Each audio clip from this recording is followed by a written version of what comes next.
Olá pessoal, tudo bem? Aqui é o professor Super Malva. Vamos aí para mais uma videoaula, mas antes de mais nada, vamos para o nosso ritual padrão. Se inscreve no canal, dá aquele like positivo, não custa nada e ajuda bastante o canal a crescer, desenvolver, bem como nossos queridos colegas concurseiros aí localizarem as videoaulas com maior facilidade e também auxiliar nos seus estudos, tá? Então não custa nada e ajuda bastante. Então se inscreve no canal, dá aquele like positivo e vem com o tio. Pessoal, chegamos aí à nossa 10ª aula sobre o Referencial Curricular Nacional para a Educação Infantil. Gente, vai ter aula aí, acho que vai passar de 50 aulas, cara, esse referencial curricular, mesmo até porque ele tem 3 volumes aí, nós estamos no volume 1, que trata da introdução. E esse referencial curricular nacional para a educação infantil, nós estamos aí na nossa 10ª aula e vamos dar continuidade, dando continuidade inclusive numa temática aqui de componentes curriculares, tá? A gente começou na outra aula, é muito conteúdo, então nós vamos continuar aí com a parte 2 aí dos componentes curriculares. E agora nós vamos falar sobre conteúdos. Vamos lá, pessoal. As diferentes aprendizagens, elas se dão por meio de sucessivas reorganização do conhecimento. E esse processo é protagonizado pelas crianças quando podem vivenciar experiências que lhes forneçam conteúdos apresentados de forma não simplificada e associados às práticas sociais reais. Antes de eu explicar, vou dar mais uma lida aqui. É importante marcar que não há aprendizagem sem conteúdos. Gente, primeiramente, conteúdo é uma coisa extremamente importante, tá? Na aula que eu vou fazer sobre tendências pedagógicas, né, vou falar um pouquinho sobre a história da educação e as tendências pedagógicas. Lá vocês vão ver os diversos formatos de educação que passaram pelo nosso país. E a educação tradicional, ela permeou aí por 4 séculos aproximadamente. E depois ela foi substituída, né, a educação tradicional, ela foi substituída aí pelo escolanovismo, né, que surgiu aí a partir do movimento dos pioneiros da educação. E o escolanovismo, o que ele fez? Ele tinha tanta bronca, cara, da educação tradicional, porque ela realmente era uma educação muito autoritária ali, que eles tiraram tudo que tinha na educação tradicional, inclusive os conteúdos, né? Não, a educação não pode ser conteudista. Só que eles tiraram tudo. Então quando eles criaram a escola perfeita, eles colocaram ali que o lema da escola era que o aluno ele precisa aprender a aprender. Só que não importava o quê? Porque o importante, para o aluno, o importante era o aluno aprender, mas não importava o quê? Porque não tinha mais conteúdo, né? Não tinha o que aprender. Porque ia aprender o quê? Eles tiraram todos os conteúdos, então eles mesmos perceberam ali a besteira que eles tinham feito, e aí criaram, no caso, era a escola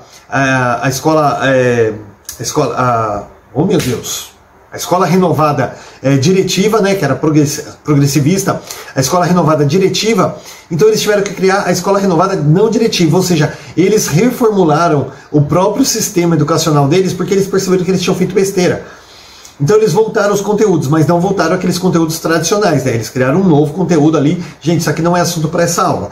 Mas, só para vocês entenderem, que eles tiraram os conteúdos e depois, né, meio que tiveram que devolver. A mesma coisa aconteceu, pessoal, olha, não vou falar besteira. Presta atenção para não dizer que o professor Super Malva está falando besteira na aula. A mesma coisa aconteceu mais ou menos com Paulo Freire, né?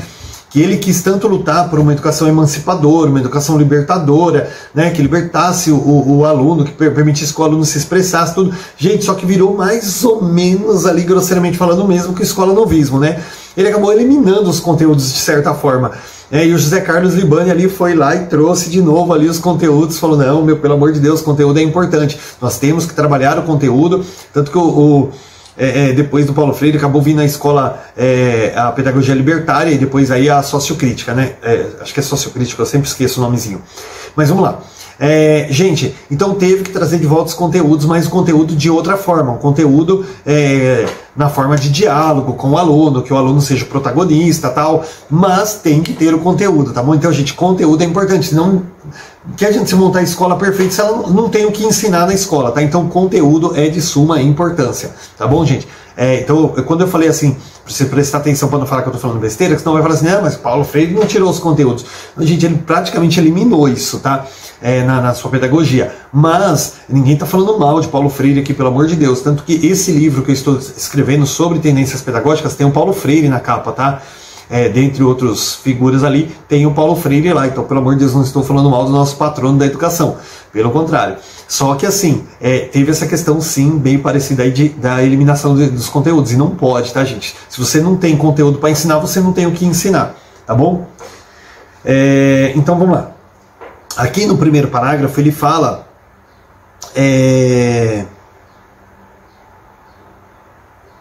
aqui está falando sobre as diferentes formas de aprendizagem e que é necessário aí que as crianças aprendam através de conteúdos apresentados de forma não simplificada, tá? E conteúdos associados às suas práticas sociais reais, que aí entra o Paulo Freire, tá? Que é trabalhar a partir da realidade da criança, tá? Se você trabalha ali conteúdos mecanizados, coisas que não tem a ver com a vida da criança, ela realmente vai ter uma dificuldade maior em progredir nos seus estudos. Então aqui quando o Paulo Freire trabalhou muito essa questão de você trabalhar a partir da realidade da criança, não pegar a criança e despejar o objeto na cabeça dela lá, mas você considerar que ela é um sujeito histórico, que ele já traz uma cultura, que ele já traz uma experiência de fora e trabalhar a partir disso, beleza?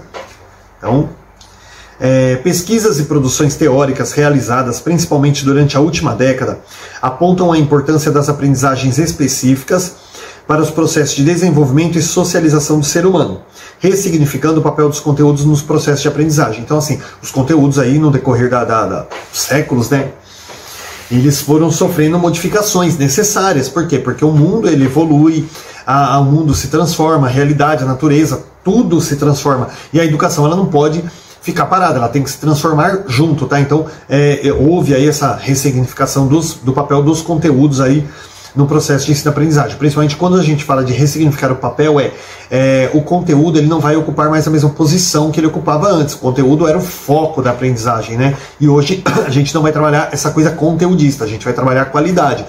Então o conteúdo é necessário, sim, para que a gente tenha o que aprender, mas não vai ser nada focado nele, na quantidade do que se aprende, mas na qualidade, tá? Então são conteúdos aí com qualidade, para que a criança realmente possa estar aprendendo ali de uma forma que faça sentido, coisas que tenham significado na vida dela, que ela possa aplicar na vida dela fora da escola, tá bom? Então por isso que teve essa ressignificação aí do papel do conteúdo. Mesmo até também teve a mudanças, transformações nos próprios conteúdos a serem aplicados na escola também. Muitas pautas culturais e saberes socialmente constituídos são aprendidos por meio do contato direto ou indireto com atividades diversas, que ocorrem nas diferentes situações de convívio social, das quais as crianças participam no âmbito familiar e cotidiano. Então aqui fala também, pessoal, que antigamente tudo era muito na base do livro, né? Tudo na base da teoria ali, né? Eles botavam uma foto de um vaso ali e aí ia explicar muito sobre aquele vaso. E hoje não, hoje você tem que levar o vaso. Você leva o vaso na sala de aula, a criança ela vai olhar, ela vai pegar aquele vaso, nossa, é um vaso de barro, olha só, ele foi trabalhado assim. E aí você vai dizer, olha, vasos iguais a esses eram trabalhados lá no período paleolítico, lá, aquelas coisas assim. E olha, era assim, então a criança tem que ter aquele contato com o objeto, sentir a aspereza do barro, sentir os riscos, né, feitos ali no barro, então ela tem que sentir esse tipo de coisa, ela tem que ter esse contato, tanto com o objeto como com atividades diversas. Então você não adianta você falar assim, olha, na atividade de pular corda a gente queima muita, como que chama? Caloria, né, tal. Então você está explicando para a criança o que acontece se ela pular corda. Gente, leva a criança no parque, dá uma corda para cada um e fala assim, ó, pulem a corda, vocês vão ver quando vocês vão ficar cansados, suados, vocês vão queimar caloria, vocês vão movimentar o corpo, vocês vão fazer bem para a saúde de vocês. Então, esse contato da criança com contato físico das crianças com tudo aquilo que é proposto, tá? Tem se tornado muito importante aí para ser trabalhado, tá? E as crianças acabam também tendo um contato com coisas que, acabam também criando experiências a partir de coisas que elas têm um convívio dentro de casa, na rua, com a família, com os vizinhos ali. Então isso também é muito importante, você colocar também coisas, não... eu falei de vaso aqui, mas não é um vaso que não tem a ver com a vida delas, tá? Tem que ser uma coisa ali que seja ligada ao contexto delas, cotidiano delas, tá bom? Como se fosse dar um exemplo, vai um tablet, você vai explicar sobre o tablet, embora é mais fácil o aluno ensinar o professor do que o professor o aluno, mas você vai colocar ali um tablet na frente dele, né? E aí você vai explicar, então aquilo é uma coisa que ele já vê, por exemplo, o papai trabalhando, então ele fala, ai, nossa, olha que legal, agora eu sei mexer, mais ou menos isso. Então tem que ser objetos também, situações ali que tem a ver com o cotidiano dele. Você não pode apresentar também olha, eu vou apresentar hoje para vocês uma máquina agrícola, gente. Se ele não tem contato com aquilo no dia a dia, não vai ter significado, tá? Outras aprendizagens, no entanto, elas dependem de situações educativas criadas especialmente para que ocorram. O planejamento dessas situações envolve a seleção de conteúdos específicos a essas aprendizagens. Tá? Então, aqui está falando sobre outras aprendizagens, não tem necessidade de estar se apegando a isso aqui. Só está falando que tem conteúdos específicos para determinadas aprendizagens ali, específicas também. Nessa perspectiva, esse referencial concebe os conteúdos, por um lado, como uma concretização dos propósitos da instituição e, por outro, como um meio para que as crianças desenvolvam suas capacidades e exercitem sua maneira própria de pensar, sentir e ser, ampliando suas hipóteses acerca do mundo ao qual pertencem e constituindo em um instrumento para a compreensão da realidade. Então esse referencial, aqui está falando que esse referencial ele concebe aí conteúdos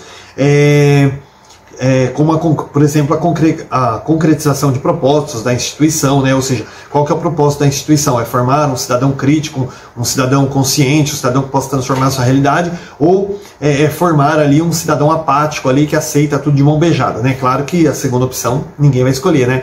Mas a identidade da escola, né? Qual que é o propósito da escola no seu ensino, qual que é o propósito dela, o objetivo dela na formação desses jovens, tá? Então aqui tanto fala, né, que como, por exemplo, o meio em que as crianças desenvolvam suas capacidades, exercitem a sua maneira própria de pensar, ou seja, a formação do cidadão consciente, cidadão crítico.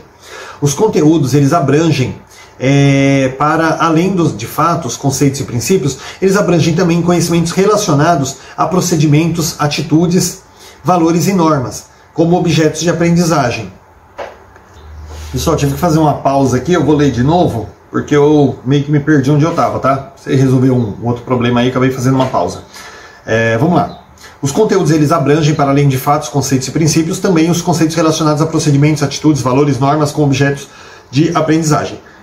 Então, os conteúdos, eles vão trabalhar, além dos fatos, os conceitos e os princípios próprios, eles também vão trabalhar conhecimentos relacionados aí a atitudes da criança, né, aos valores, normas, né, com o objetivo de aprendizagem. Então os conteúdos, eles vão além da parte cognitiva, tá? Eles têm que também trabalhar questões aí da vida da criança. A explicitação de conteúdos de natureza diversa aponta para a necessidade de se trabalhar de forma intencional e integrada com conteúdos, que na maioria das vezes não são tratados de forma explícita e consciente. Então é necessário explicitar conteúdos aí de naturezas diversas, tá? Porque afinal de contas é uma necessidade, né, de se trabalhar de forma intencional e integrada com os conteúdos aí normais. Então assim, gente, quando se fala de conteúdos de naturezas diversas, trabalhar a matemática, português, história, geografia, né, trabalhar aquelas matérias necessárias ali no caso do fundamental. No caso do infantil são outras matériazinhas ali que a gente vai trabalhar, como coordenação motora, né, corpo e movimento, natureza e sociedade. A gente vai trabalhar essas coisas, mas tem que trabalhar isso também ligado com a parte da vida da criança, tá sempre fazendo essa ligação da vida dela lá fora com a vida dela dentro da escola, tá bom? Então é necessária essa explicitação desses conteúdos também, tá? Muitas vezes eles são meio que deixados de lado ali. Essa abordagem é didática e visa a destacar a importância de se dar um tratamento apropriado aos diferentes conteúdos, instrumentalizando e planejando o planejamento do professor para que possa contemplar as seguintes categorias: conteúdos conceituais que dizem respeito ao conhecimento dos conceitos, fatos e princípios, os conteúdos procedimentais que referem-se ao saber fazer, e os conteúdos atitudinais, né, que estão associados aí a valores, atitudes e normas. Nos eixos de trabalho, essas categorias de conteúdos, elas estão contempladas, embora não estejam explicitadas de forma discriminada, tá? Então aqui lá, quando você vai falar de conteúdos lá nos eixos, eles não explicitam bem essa separação aqui, e é muito importante, tá, pessoal? Para que seja trabalhada aí todas as capacidades da criança, aí todos os parâmetros aí de conteúdos. A seguir, as categorias de conteúdos, elas serão melhor explicadas de forma a subsidiar a reflexão e o planejamento do professor. Os conteúdos conceituais, por exemplo, eles se referem à construção ativa das capacidades para operar com símbolos, ideias, imagens e representações que permitem atribuir sentido à realidade, tá? Gente, eu ia até dar uma pausa aqui, mas olha só, isso aqui que eu estou lendo agora gente, é pausar, né? Por isso que eu ia pausar. Você é pausar realmente, fazer uma anotação porque do que vocês acham importante, porque não tem muito o que explicar, senão eu fico chovendo no molhado e repetindo aquilo que eu li, tá bom? Então quando der para explicar, eu paro e explico. Senão, eu vou só fazer a leitura, porque senão fica muito repetitivo, tá bom? Então vou até repetir aqui, ó. Os conteúdos conceituais, eles se referem a quê? Lembra? Conceitual, conceito, tá? Referência à construção ativa das capacidades para operar símbolos, ideias, imagens, tá? Então, trabalha com conceitos, com símbolos, ideias, com imagens, representações aí. De modo a atribuir sentido à realidade. Desde os conceitos mais simples até os mais complexos, a aprendizagem se dá por meio de um processo constantes de idas e vindas, avanços e recuos, nos quais as crianças constroem ideias provisórias e ampliam-nas, modificando-nas, aproximando-se gradualmente de conceitualizações cada vez mais precisas. Vamos lá, agora dá para explicar. Tá? Gente, o que acontece? A criança, ela não aceita, quando ela vê uma coisa, ela não sabe o que significa e o adulto não explica, porque às vezes está um pouco além da compreensão dela. Deixa eu achar alguma coisa aqui que eu possa dar um exemplo. Deixa eu ver aqui, ó. Eu tenho aqui, ó, por exemplo, uma caneta, né, que eu ganhei uma agenda de uma professora, que eu gosto muito do Harry Potter, né, dá pra vocês verem aqui, né, ó, camiseta, tudo, né, e assim, a professora, ela foi lá pro Canadá, e ela trouxe pra mim uma agenda do Harry Potter ali, que vinha com uma caneta decorativa assim, ó, no formato de varinha, né, a varinha lá do Harry. Então a canetinha bem bonitinha e tal. Então assim, por exemplo, a criança ela vai olhar, e ela vê, puxa, uma caneta, mas nossa, por que essa caneta é assim? Olha, deixa eu chegar mais perto aqui, ó. Por que ela é assim, né? Toda torta, parece um galho de madeira, né, tal. E aí eu falo, é uma caneta. Pronto, expliquei que é uma caneta. Inclusive eu tô triste porque eu rachei minha caneta aqui, eu deixei cair e rachei ela. Era de resina. E aí o que acontece? A criança, gente, ela não se conforma de você falar para ela que é uma caneta, mas para ela é uma caneta diferente das outras canetas. Então o que ela vai falar assim? Eu já sei. Essa caneta é uma caneta mágica que você consegue escrever e as palavras saem voando e a criança ela vai atribuir significado. Ou se ela não se convencer que aquilo ali é uma caneta, por exemplo, eu não explico, deixa isso aí, não pode mexer e tal, e não fala que é uma caneta, ela vai achar que aquilo é uma varinha de fada, uma varinha de bruxo, ou ela vai achar que aquilo ali é uma ferramenta, uma chave de fenda. A criança ela vai atribuir um significado para aquilo, se ela não souber o que é. Porque a criança ela não aceita não saber o que é uma coisa e continuar não sabendo. Então, quando você explica uma coisa para ela e você não convence ela, ou seja, ela não entendeu o real significado que você explicou, ou você não explica, ela vai buscar um significado para aquele objeto. Porque a criança, diferente do adulto, tipo assim, o que é isso aí? Isso aqui tá, não importa. Aí o adulto não se interessa, que se dane então. A criança não, ela não se conforma dela não saber o significado de alguma coisa. Então quando ela não recebe a informação que ela gostaria, ou quando você explica e ela não entende, por exemplo, se eu pegar aqui uma engrenagem, né, e falar, isso aqui é uma engrenagem que vai lá no motor do carro para fazer o motor girar e tal, a criança não entende nada de engrenagem, nem de motor de carro. Então ela vai pegar aquilo ali, ela vai dizer, já sei o que é isso aqui. Isso aqui é uma peça que você é uma chave mística que você vai encaixar no lugar e vai abrir uma porta, vai abrir um portal para outro mundo. Ela vai dar um significado diferente. Se ela não entender o significado que você explicou, ou se ela não receber a informação que ela precisa, certo? Então, e aí por isso que fala aqui que a criança ela vai construir ideias provisórias, né? Ela vai ampliar essas ideias, depois ela vai modificar. Quando ela crescer mais, que ela descobrir o real significado daquilo, ela vai, claro, atribuir ao significado real, e aquele que ela fez antigamente ali, aquele significado que ela deu, ele vai se perder, tá? Então é mais ou menos assim que vai funcionar as coisas, tá bom? Então a criança, de acordo aí com a parte conceitual, a criança, quando ela tiver contato com coisas, ela vai dar significados próprios, ela vai criar significados provisórios, ela vai modificar, ela vai ampliar essas ideias, tá? Então a criança ela vai realmente ali dar um significado, e aquilo ali vai se modificando de acordo com o que ela vai evoluindo e vai descobrindo ali o real significado daquilo, a real, como que eu falo? A real, oh meu Deus do céu, tem hora que dá uns brancos aqui que dá até, a gente fica até, sabe? A real função daquela coisa, tá? Ela vai atribuir ali conforme ela vai evoluindo, aproximando-se gradualmente de conceitualizações cada vez mais precisas, tá? O conceito A gente, desculpa, viu? A aula sem edição é assim mesmo, tá? O conceito que uma criança faz do que seja um cachorro, por exemplo, depende das experiências que ela tem que envolvam seu contato com cachorros. Se num primeiro momento ela pode, por exemplo, designar como au-au todo animal, fazendo uma generalização provisória, o acesso a uma nova informação, por exemplo, o fato de que gatos diferentes de cachorros permite reorganizar o conhecimento que possui e modificar a ideia que tem sobre o que é um cachorro. Gente, por quê? A criança, quando ela é criança, não tem uma aula que eu não tenho que soltar uma pérola, né, gente? Puxa vida. A criança, gente, quando ela é pequena, ela vai adquirir um determinado conhecimento, que ela vai falar assim, todo cachorro, todo bicho para ela é cachorro, né? O lobo é cachorro, o gato é cachorro, tudo para ela é cachorro. E aí é o au-au, né? O famoso au-au. Depois ela vai descobrir que o gato ele faz um som diferente, que o gato ele tem as orelhas mais pontudinhas, ou ela vai começar a descobrir coisas que vai diferenciar o gato do cachorro. Então ela já surge uma nova conceitualização. Para ela tem 2 tipos de cachorro. Depois ela vai crescer mais e vai descobrir que não é um cachorro, é um gato. Depois ela vai descobrir que uma onça não é um gato grande, é uma onça. E aí por aí ela vai ampliando, tá bom? Então esse aqui foi um exemplozinho aqui que acabou dando para a gente explicitar essa conceitualização que nós estamos trabalhando.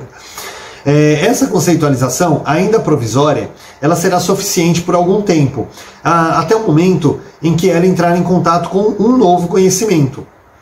Assim, deve-se ter claro que alguns conceitos,